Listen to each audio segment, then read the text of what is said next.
Welcome to Biocomputational with Max. Congress has just passed the Genius Act, which concerns issuance and exchange of stablecoins, a form of digital currency backed by US dollar or a commodity like gold. President Trump tweeted that the act is about massive investment and big innovation. What is he talking about, really? Investment in the digital dollar itself? Is the digital dollar going to provide innovation magic where mere paper dollars are insufficient?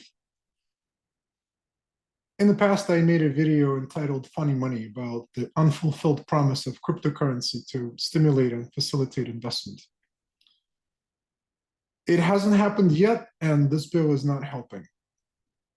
Furthermore, President Trump launched a meme coin a few days before his inauguration, showcasing cryptocurrency as a form of entertainment and speculation.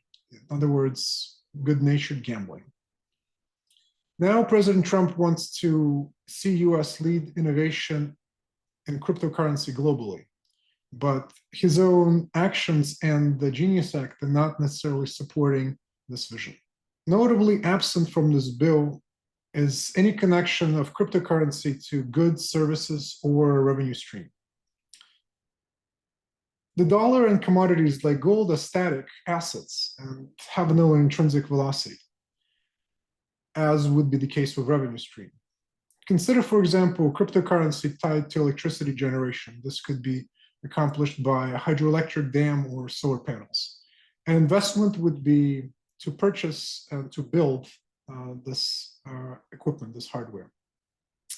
Now, the hydroelectric dam or solar panels would provide a relatively predictable supply of power. Of course, the pricing depends on the month, but it's still manageable, and cryptocurrency could be tied to that investment. But apparently nobody's thought about tying these revenue streams to putting them in the bill, or connecting inherently digital assets, that's to say valuable information, to be supported and accommodated by this bill. So I guess the innovation is really left to the private sector. There's not a big question that's left unanswered that's really up to Congress. How are the stablecoins going to interact with sanctions? For example, Russia today can still use Tether. Of course, US and Euroclear have effectively confiscated some $300 billion in Russian sovereign assets, so Russia may be reluctant. Similarly, China may be unable or unwilling to use Tether. So this is a limitation. So if there's one thing US government loves, it's sanctions. We also love the dollar, the world's primary reserve currency, and we like digital things. It's very modern. But all of these don't mix very well, especially sanctions and the digital dollar are like oil and water. Now, Congress just called this act the Genius Act, but what is the plan of these geniuses? Are we going to give up sanctions, or are we going to cede the primacy in digital currency to others? Speaking of cryptocurrency, there are at least two types. There is stablecoins, which actually dominate the market. Stablecoins have a lot of volume in terms of trading. In fact, it significantly exceeds other cryptocurrency. For example, Tether has a daily volume of about 58 billion, Ethereum about 15 billion, and Bitcoin perhaps around 6.5. So the ratio of these in terms of dollars is about 9 to 2.3 to 1. Ethereum and Bitcoin have no backing behind them of goods or services or the full faith of US government. What they do have is, especially Bitcoin, it has a network of active users. Ethereum has other features such as smart contracts. But Bitcoin is primarily valued from its network.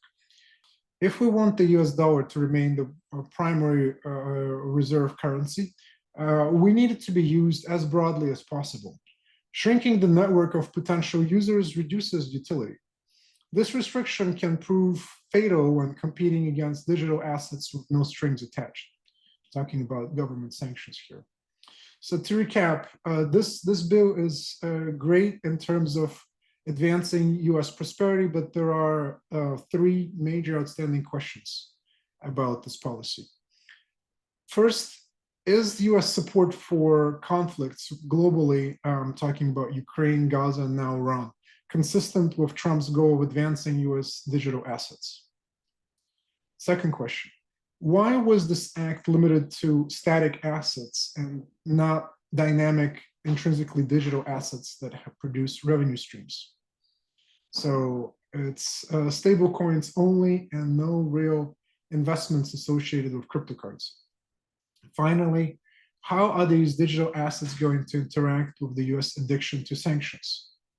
Will we favor sanctions or broad adoption of our digital assets? We can't have both.